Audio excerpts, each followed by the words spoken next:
This is an update. Today is Sunday, October 12th, 2025. In this video, I will give you updated power ratings for all 136 college football teams now that Week 7 of college football has ended. Sunday, October 12th, 2025, both ESPN and TeamRankings.com have updated their power ratings to reflect the results of the games of Week 7 of college football. In the description box below this video is a link. If you click the link, it will take you to my Google Drive where you can download my Excel spreadsheet with the updated power ratings. We will go through the Excel spreadsheet in this video, but I would recommend that you download the Excel spreadsheet. Go to File, Download, Microsoft Excel. If you download the Microsoft Excel spreadsheet to your desktop, to your computer, you will have the full capabilities of Microsoft Excel, and then you can also make changes to the spreadsheet. Week 7 of college football was most notable for undefeated Indiana beating undefeated Oregon at Oregon. So Indiana beat number 3 Oregon on the road. So the sources of the power ratings are ESPN. Football Power Index is a power rating, and they've updated their numbers. ESPN also publishes Bill Connelly's power ratings. Bill Connelly's power ratings are called SP Plus ratings. And then TeamRankings or TeamRankings.com have also updated their ratings. So let's look at the Excel spreadsheet. So this is let me first give you an overview. This has information on all 136 college football teams, and I have updated power ratings from the three different sources in the spreadsheet. I also have the old power ratings from Week 7.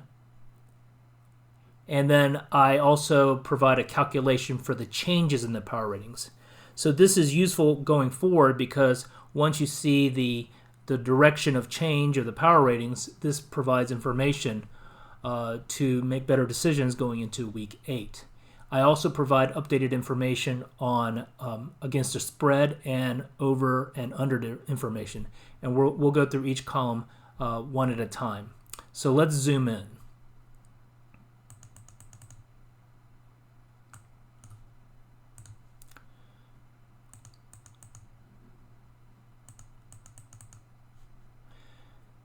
So if you notice here in the top, in the header, each box has a triangle. When you click the triangle, you can then sort that particular column. For example, here I'm going to sort largest to smallest. But then if I want to reset the spreadsheet, I can go back to the first column and sort alphabetically. So right now it's sorted alphabetically. The first column has the football teams, the names of the college football teams. Now the first grouping here between the two pink bars are the power ratings from ESPN, the Football Power Index.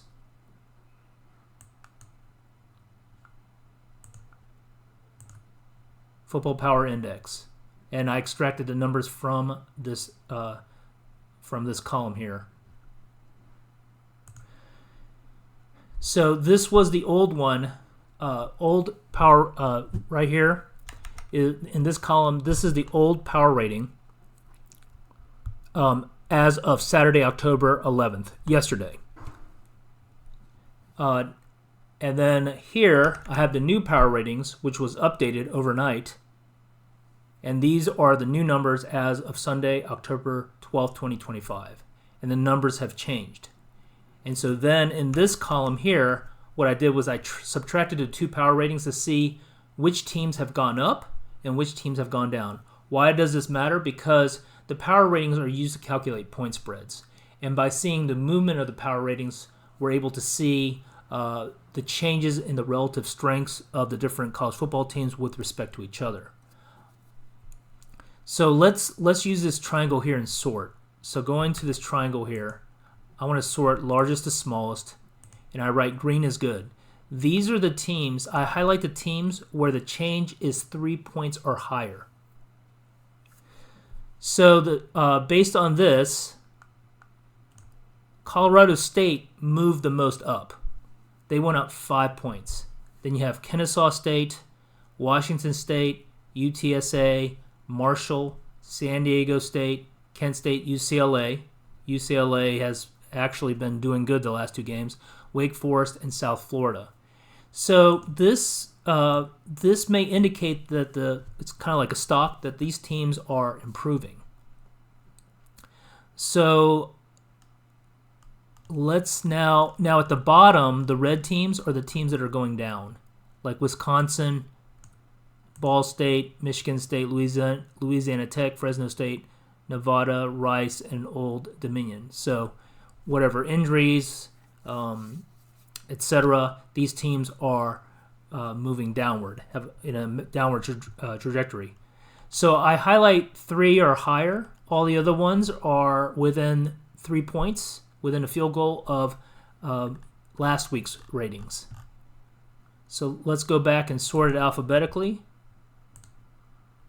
I'm curious about Indiana. So Indiana moved up 1.4 points. I guess because Indiana's power rating was already pretty high. So their power rating before seeing Oregon was 21.4, and after beating Oregon, 22.8. I guess they didn't make as big of a jump because both teams were relatively close to each other. They were both good teams. Now, if a huge underdog had beaten Oregon, then that would have changed it, probably changed the number some more. So that's the first group. So this hot pink column here, that indicates a section. So the next section is, let me do something here. I'm going to show you a trick. So if you want to freeze the headings, what you can do is freeze pane, and what that does is it sets the header. So let's look at the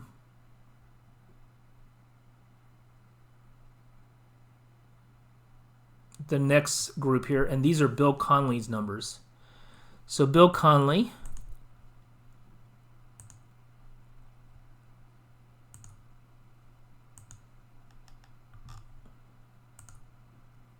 he's a sports analytics expert, and ESPN also publishes his power ratings. He calls it the SP Plus rankings.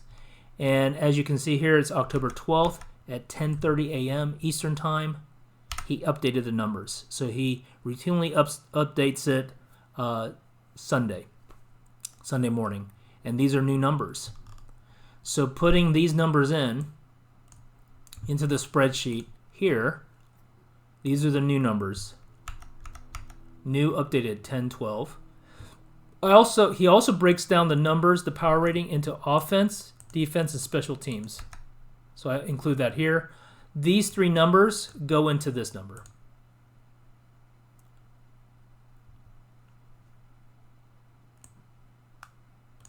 Actually, let me freeze.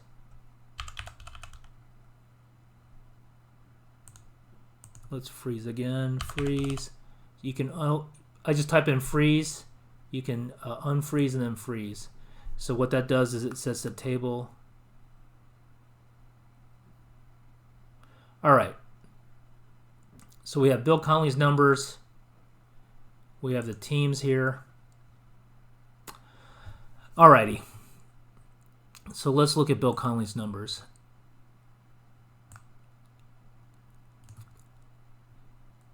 So again, this is in this column here is the old numbers from week 7. This is the old power rating as of Saturday, October 11th. And this is the new power rating, Bill Connelly's SP Plus power rating as of Sunday, October 12th, 2025. And then these are the component power ratings. So what I did was I subtracted the new one from the old one, and we get this column, which is the key column. Again, green is good. And let's sort here.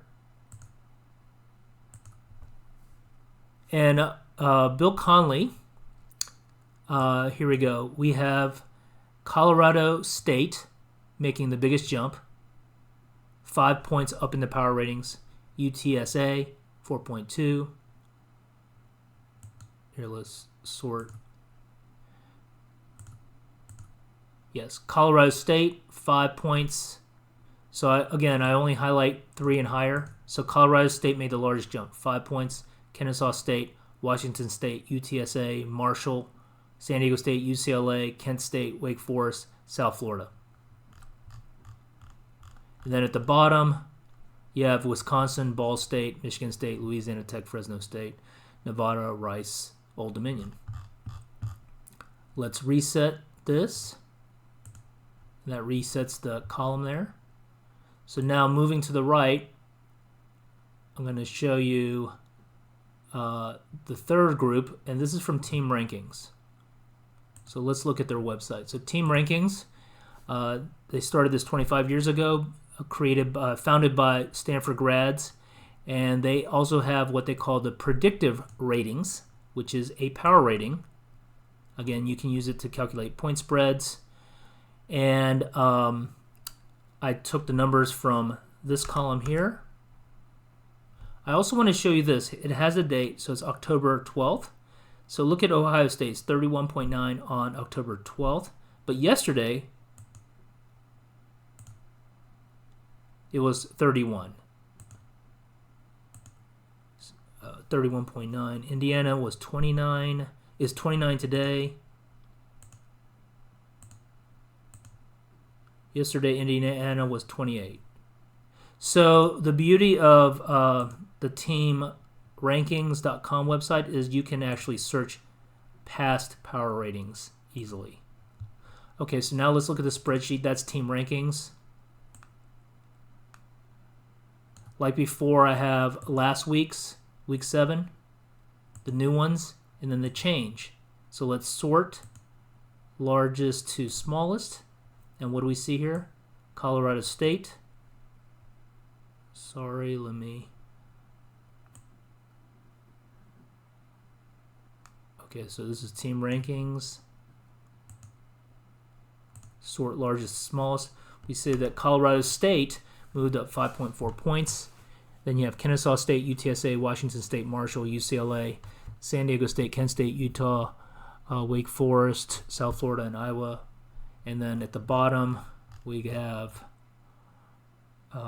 Louisiana Tech, Fresno State, Old Dominion, Michigan State, Ole Miss, Wisconsin, Ball State, Nevada, and Rice.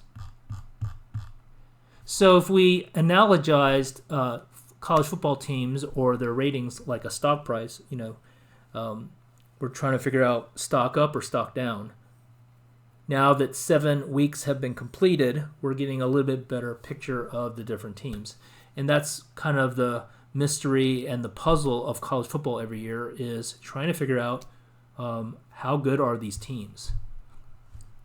So what I also included here, and this is from TeamRankings, is a host of other useful information. So in this grouping here, this is win-loss, win percentage, and margin of victory. So if you scroll to the right, you can see the win-loss records. So like Colorado State, 1-2, loss 4. Win percentage, margin of victory. So that's an average margin of victory. So Colorado State's -4. Let's look at let's sort this. Largest to smallest. Texas Tech was the largest. Margin of victory is 35. That's a lot. So Indiana, margin of victory is 33.5. Ohio State is 30, and this is the average margin of victory. So basically, if you look at, and the top 3 teams are 6-0. So if you look at their 6 games, look at their points scored minus their points allowed, divide by 6, that's their average margin of victory. Wow, okay. So this top tier here, their margin of victories are all like 27, around 30 or higher. Then there's a kind of a drop off. You got Utah, Missouri. So now let's resort these teams here alphabetically, A to Z. Okay, so next grouping is against the spread. This is against the point spread. Did they cover the point spread, and by how much? This is really useful information here. This column is win. The way to read it is this: wins, losses, and push against the spread. So if they cover the point spread, that's a win. If they don't cover the point spread, that's a loss. And if it's a tie, it's a push. For example, let's say Alabama's -7.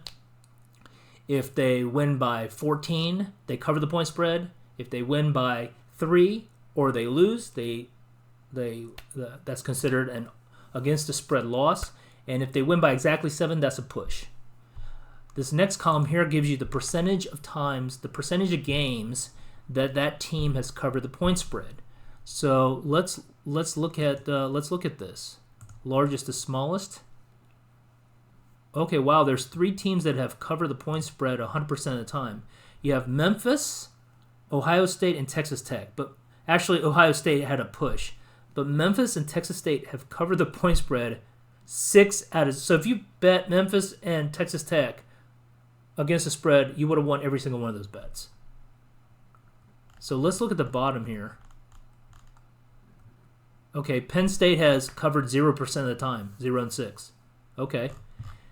Now the next column is the number of points that the teams have covered the point spread on average.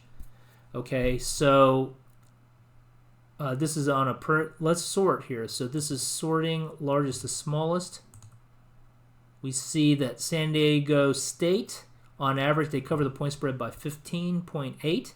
Indiana is 14. South Florida, Vanderbilt, you got Western Michigan, Virginia. So this is another thing you want to. So this column here tells you what percentage of time the team has covered the point spread, and then this column here shows you on average how much they cover the point spread. And then this last group is over and under information. Okay. And the way to read this column is there's 3 numbers: over, under, and then push. Okay? And then percentage of time the team has gone over, percentage of time the teams have gone under, and these 2 numbers add up to 100. And then this is the total plus minus, meaning that when they've gone over, it's plus. When they've gone under, it's a minus on average. So for example, let's sort here. So for example, Air Force on average have gone over the total 23.9 points. And then LSU has gone under on average 14 points. So let's look at we can also sort by, okay, we see Air Force has gone over 6 out of 6, 100% of the time. So if you had bet Air Force to go over, you would have won every single time. Let's look at the other side here. James Madison and Oklahoma have gone under 6 times. So if you bet them to go under, you would have won 100% of the time. This is overs and unders are actually a very some of these patterns are pretty strong actually. So again, going back to the first column, we're going to sort by team. Okay, so again, this is Sunday, October 12th, 2025. These are updated power ratings, which incorporate the results from Saturday, October 11th, 2025. So this concludes week 7, and now we have new information we can use going forward into week 8.